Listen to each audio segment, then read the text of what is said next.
You know, guys, I still consider myself really, really new to investing, and I've learned a little bit, right? I've learned a little bit in the last 3 years, and there are some things that I learned a lot about, and things that are things I wish I could have had back, right?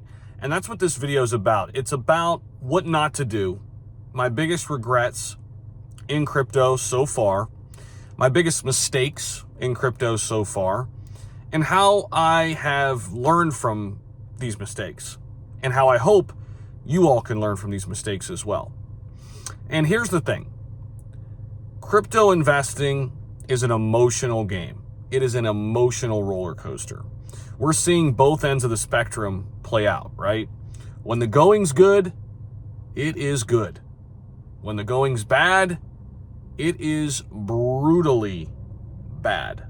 Brutally bad. Now, with that being said, I want to talk about 2021, when the bull market started. See, I didn't have a ton of money to invest at that time. I was just starting out with my bankroll. The first crypto I made a profit on was Dogecoin. I 7x'd. I went from 1 cent up to 7 cents. I got in at 1 cent, got out at 7 cents, made a little bit of money.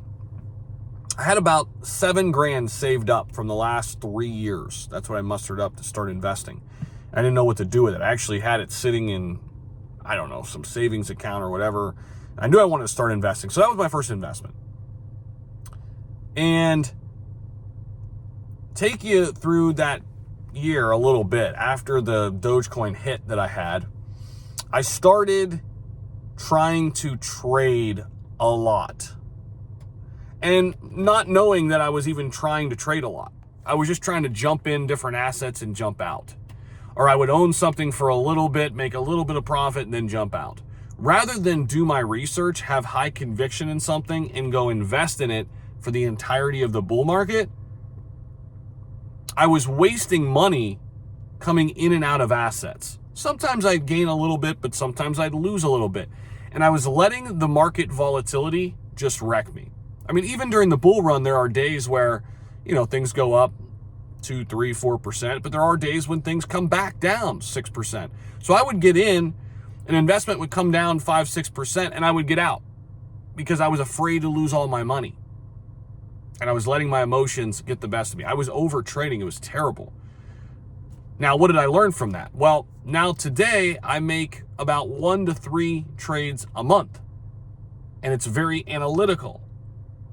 I'm using my indicator to do those trades. I'm not running on emotions. Now, the other big mistake I had back in 2021, this is a really big mistake. Really, really big mistake that I know I've learned a lot from because I haven't made this mistake again. So I hope you're listening to this, because this is something that most people do when they just get into crypto. They tend to let other people dictate their decision making. There are a ton of voices out there, ton of loud people out there. You've got to take in all the information from all different sides. It's so important because everybody out there has a strong opinion about something. A lot of times there's a vested interest in why they're saying what they're saying. It's hard to find unbiased opinions out there in the markets. And I was letting other people dictate exactly what I did with my money. Now today, what I've learned is I listen to bearish and bullish cases about every crypto before I invest in it. I want to hear bearish and bullish cases. I want to get all the information and then let myself make a decision. And I could still be wrong. I could make the wrong decision. But at least then I didn't let someone else dictate what I did or didn't do. And the biggest area where this bit me in the ass back in 2021 is not taking enough profits. Because I let other people tell me to diamond hand, diamond hand, diamond hand. It's only going to go up from here. It's only going to go up from here. And now I understand that that's not always the case. I also understand that You can diamond hand certain projects and choose not to diamond hand other projects. That's okay. But making those decisions after you have information from both sides is very, very important. And I just remember back in 2021, I didn't take enough profits. There were assets, guys, that I had put in, $3,000-$4,000 that went up to $100,000, $200,000. And I ended up getting a little bit of that money out. But what was I thinking? I mean, these were crypto projects that most likely are not going to be here to stay long term. But I still believe that they would continue to go up. It's really hard to parse out our emotions sometimes. And I'll tell you this, I've really come to a place now where I think about every different sector in the cryptocurrency market differently. Like meme coins, there's a place for them, but they are what they are. These are short-term swing trades. Do not get stuck holding meme coins forever, right? Now, projects that are utility-based, you may have a bullish thesis and a reason that you want to hold that asset from now until 2025 or now until 2030. And an asset like Bitcoin for me that I buy every single day, that is literally like a savings account for me. I don't plan on using that money for a very long time. Ethereum is like that as well. I buy a little bit of Ethereum every single day. Those are the two projects I dollar cost average into every single day. Been doing that for, since April 2022. But every sector is different. Like this AI sector is coming up, right? It's booming. I want to find a couple gems and hold on to those for a little while. Same thing in gaming. So I've learned kind of through failures. And that's usually when you learn the most. I learned through getting wrecked. And this got me wrecked in crypto. It did. And I wanted to talk about this a little bit. And one other thing that I want to say in this video is another area where I got wrecked in crypto. Is timing. And this is specific to the bull run, but also now. There are times in the bull run where you can buy something when it's at its all-time high and it will continue to make an all-time high.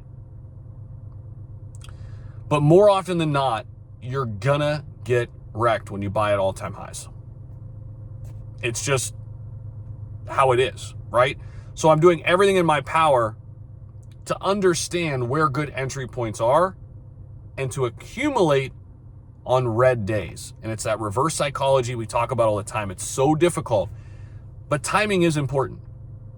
Now, are there certain assets like Bitcoin and Ethereum where it's not about timing the market, it's about time in the market? Yes. And that's the S&P 500. Guys, like if you have a 401k, it's not about timing the market. It's about time in the market, compounding over time. But we're talking about trades here. We're talking about maybe things you want to hold from now until the end of the next bull cycle. 2-3 years. That's pretty short term still, considering all the things we're talking about. If that's the case, why not try to do your best to buy at least during times where you can make another 2, 3, 4, 5x your money in the peak of that next bull cycle. So I got wrecked on buying things at the top, especially meme coins in 2021. I'm never going to be going all in on meme coins like I did back then. There's a place for them. There is. And I allocate a very small percentage of my portfolio to go hunting for some of those gems. And if some of them hit, great. Like Pepe, that was awesome this year. I didn't go all in on it, but I made a 10x. I was cool with that. Same thing with Bob back in May. There was that little meme coin rally. But I've learned a lot that I'm not going to allocate the same amount of money in 2021 to meme coins that I did in 2021 to this next bull run. Because there's a lot more crypto projects out there now that I really have a vested interest in and sectors that I really like, that I've learned about over these last 3 years. So hopefully me talking about my mistakes have helped you. If it has, let me know down below in the comment section. I really appreciate you guys as always. I'm always doing my best to give you the best content I can, whether it's bear market, bull market. I've been here every single day for well over 2 years now, and I'm going to continue to do that. So if you guys love this content, you're getting value, subscribe to the channel. I appreciate you guys as always. We'll see you in the next video. Peace out.